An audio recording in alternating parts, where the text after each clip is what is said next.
kembali dalam renungan harian kita bersama saya Suster Petronella Brukaro KSCC. Hari ini, hari Selasa tanggal 2 Agustus 2022, hari biasa, pekan ke-18.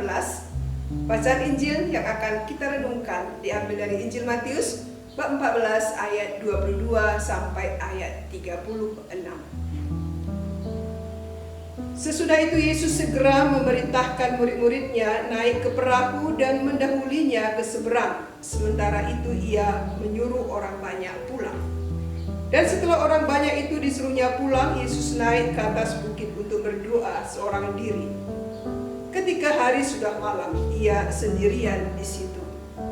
Perahu murid-muridnya sudah beberapa mil jauhnya dari pantai dan diombang-ambingkan gelombang karena angin sakal. Kira-kira jam 3 malam, datanglah Yesus kepada mereka berjalan di atas air.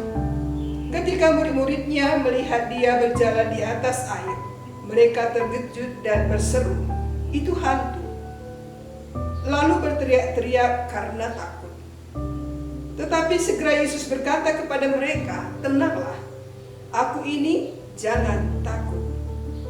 Lalu Petrus berseru dan menjawab dia, "Tuhan, apabila Engkau itu, suruhlah aku datang kepadamu berjalan di atas air." Kata Yesus, "Datanglah." Maka Petrus turun dari perahu dan berjalan di atas air mendapatkan Yesus.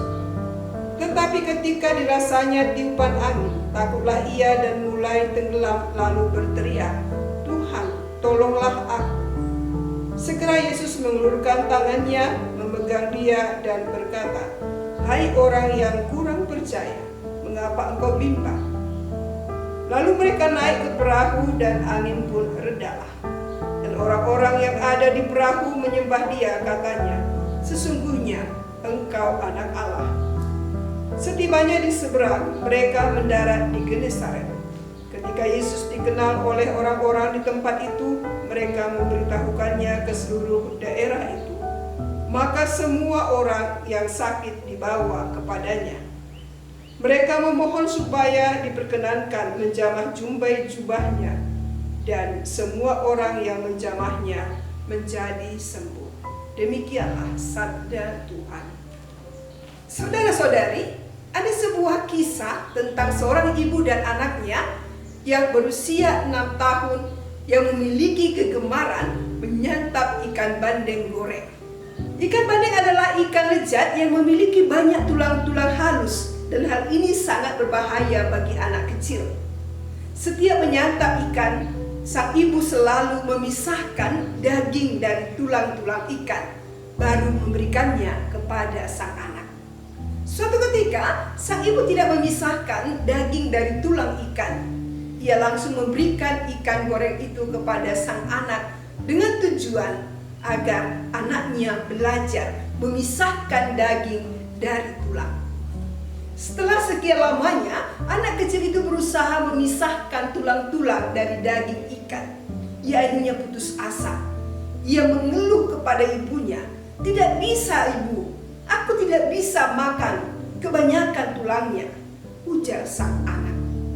Sang ibu dengan tenang berkata, "Nak, kamu coba lihat, mana lebih banyak daging atau tulangnya? Tentu banyak dagingnya, Bu, timpal anaknya. Nah, kamu tahu mengapa kamu tidak bisa? Itu karena kamu terlalu fokus pada tulangnya dan bukan pada dagingnya." Saudara-saudari, dalam bacaan hari ini diceritakan bahwa setelah Yesus melayani orang banyak, memberikan kesembuhan kepada mereka, mengadakan mujizat penggandaan roti, ia menyuruh semua orang pergi, termasuk juga para murid. Lalu Yesus pergi ke atas bukit untuk berdoa seorang diri. Ketika hari sudah malam, perahu murid-muridnya sudah beberapa mil jauhnya dari pantai dan diombang-ambingkan gelombang karena angin sakal. Bayangkan bagaimana para murid begitu ketakutan. Semalam suntuk mereka berjuang menghadapi terjangan ombak dan badai. Waktu mereka menghadapi gelombang yang begitu hebat, guru mereka tidak bersama dengan mereka sehingga mereka tidak dapat meminta tolong kepadanya. Namun demikian, pertolongan Tuhan tidak pernah terlambat. Pada saat gawat seperti ini, dan pada waktu hati mereka cemas dan gelisah, Yesus datang mendapatkan mereka. Tapi mereka tidak mengenal sosok Yesus yang berjalan di atas air sehingga mereka takut. Tapi ketika mendengar suara Yesus yang berkata, "Tenanglah, aku ini, jangan takut," para murid mendapatkan ketenangan. Tapi Petrus masih punya keraguan, maka ia berkata, "Tuhan, apabila Engkau itu, suruhlah aku datang kepadamu berjalan di atas air." Dan ketika Petrus turun dari perahu dan berjalan di atas air, ketika dirasanya tiupan angin, takutlah ia dan berteriak, "Tuhan, tolonglah aku." Mengapa Petrus takut? Petrus takut karena Petrus tidak lagi fokus pada Tuhan, tapi pada apa yang terjadi di sekitarnya. Saudara-saudari, dalam kehidupan bisa terjadi. Kita semua seperti anak kecil dalam cerita di atas tadi. Kita hanya fokus, bahkan lebih fokus pada masalah yang kita hadapi, sehingga kita menjadi pesimis, putus asa, dan bahkan juga menyerah. Atau seperti Petrus yang fokus pada ancaman tiupan angin dan lupa fokus pada Yesus, sehingga timbul rasa takut dalam melangkah. Masalah dan tantangan pasti selalu ada dalam kehidupan kita. Hidup seperti laut, ada pasang surutnya.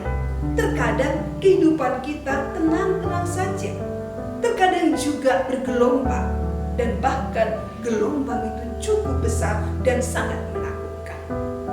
Pengalaman iman Petrus menjadi pelajaran bagi kita, agar kita senantiasa menaruh kepercayaan kepada Tuhan, mendengarkan suaranya, dan mengarahkan pandangan kita kepadanya, sehingga kita dapat mengarungi gelombang kehidupan dengan penuh iman dan pengharapan. Kehidupan doa sangat penting.